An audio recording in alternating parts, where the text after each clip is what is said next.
नमस्कार, स्वागत है आपका संवाद 365 में। आपके साथ मैं हूं दिग्विजय सिंह चौहान। हाजिर हूं उत्तराखंड की खबरों को लेकर।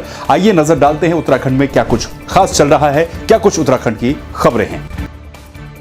उत्तराखंड के मुख्यमंत्री त्रिवेंद्र सिंह रावत ने कोरोना को लेकर समीक्षा बैठक ली। सीएम त्रिवेंद्र ने कहा कि कोरोना रोकथाम को लेकर मशीनरी ने अच्छा काम किया है। रिकवरी रेट में काफी अच्छा सुधार हुआ है। सीएम ने कहा कि हो सकता है कि कुछ दिनों में जल्द ही कुछ जिले कोरोना मुक्त हो जाएं, लेकिन फिर भी सभी जिलाधिकारियों को सतर्क रहने की जरूरत है। देखिए, कोरोना रोकथाम में मशीनरी ने बहुत अच्छा काम किया है, प्रशंसनीय काम किया है।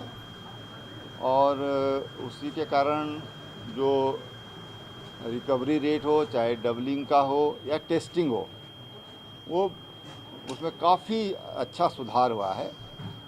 और एक आध जनपद तो हो सकता है कि बहुत जल्दी मुक्त भी घोषित हो जाए।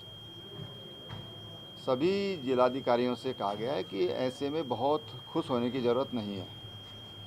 कई बार हल्की सी चूक की वजह से या हम ये सोचे कि अब समाधान हो गया है, तो उससे भविष्य में खतरा हो सकता है। और इसलिए सबको कहा गया है कि आप सफलता से खुश होना चाहिए, खुशी होनी चाहिए, लेकिन अभी सावधानी और सतर्कता ऐसे में और अधिक बढ़ाने की आवश्यकता है। इसलिए कहीं ऐसा ना हो कि हमारी थोड़ी सी चूक की वजह से जो कोरोना वायरस का जो संक्रमण है वो बढ़ न जाए। इसलिए सावधान रहने को कहा गया है। जो सर्विलांस है उसको और एक्टिव करने को कहा गया है। जितना अधिक सर्विलांस होगा उतनी जल्दी हम इसको नियंत्रित कर पाएंगे या फैलने से उसकी गति को अवरुद्ध कर पाएंगे। देश में लगातार पेट्रोल डीजल के दामों में हो रही बढ़ोतरी को लेकर कांग्रेस का विरोध प्रदर्शन जारी है। कांग्रेस के प्रदेश अध्यक्ष प्रीतम सिंह के नेतृत्व में साइकिल यात्रा निकाली गई। इस दौरान बढ़ते दामों का विरोध भी किया गया। देहरादून में रायपुर से लेकर विधानसभा तक यात्रा निकाली गई। हरिद्वार में भेल बचाओ ट्रेड यूनियन संघर्ष मोर्चा के तत्वाधान में श्रमिक संगठनों के पदाधिकारियों के द्वारा देश की सबसे बड़ी Navratna factory Bharat heavy electricals limited के मेन गेट के सामने विरोध प्रदर्शन किया गया, जहां भारी संख्या में यूनियन के पदाधिकारियों ने हिस्सा लिया और जमकर सरकार और भेल प्रबंधन के खिलाफ नारेबाजी की। साथ ही भेल प्रबंधन को ज्ञापन भी सौंपा।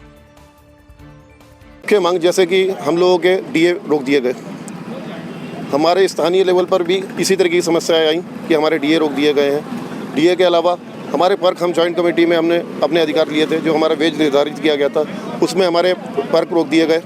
हम उसके लिए भी हमारा यहाँ पे स्थानीय लेवल पर नाराजगी है। हमारी कैंटीन सब्सिडी बंद कर दी गई है, ट्रांसपोर्ट सब्सिडी बंद कर दी गई है। इसी सभी इशू को लेकर हम लोग नाराज हैं और हम यहाँ से लेकर हम इस कार्यक्रम को और आगे बढ़ाएंगे।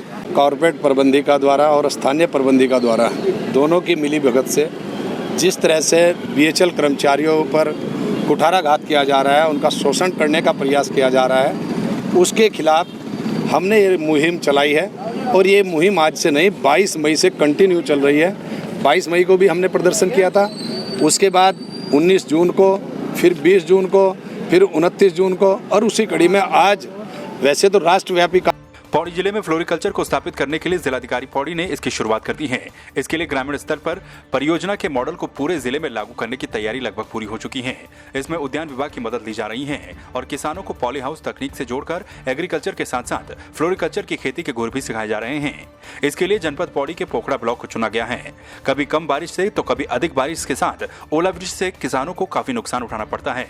ऐसे में पॉली हाउस तकनीक ही सबसे कारगर तकनीक ग्रामीण इलाकों में साबित हो सकती है। पोखड़ा में ग्राम्या के साथ हमारा हॉर्टिकल्चर डिपार्टमेंट काम कर रहा है। फर्स्ट फेज में हम लोगों ने क्या किया कि फ्लोरिकल्चर को प्रमोट करने के लिए तो ग्राम्या को हम लोगों ने हॉर्टिकल्चर डिपार्टमेंट की ओर से बीज उपलब्ध कराए।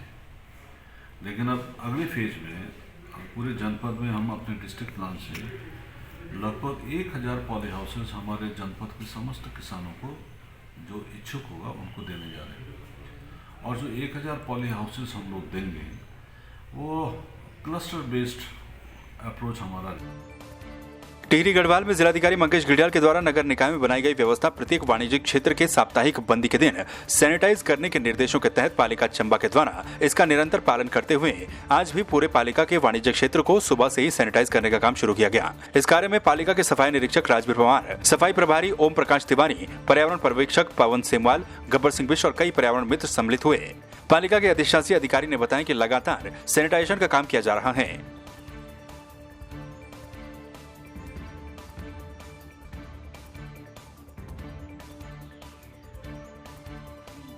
तो आपने देखा उत्तराखंड में क्या कुछ खास चल रहा है, क्या कुछ उत्तराखंड की खबरें रही। एक बार फिर से आपके सामने हाजिर होंगे उत्तराखंड की कुछ और खबरों के साथ। तब तक के लिए आप बने रहिए संवाद 365 के साथ। नमस्कार।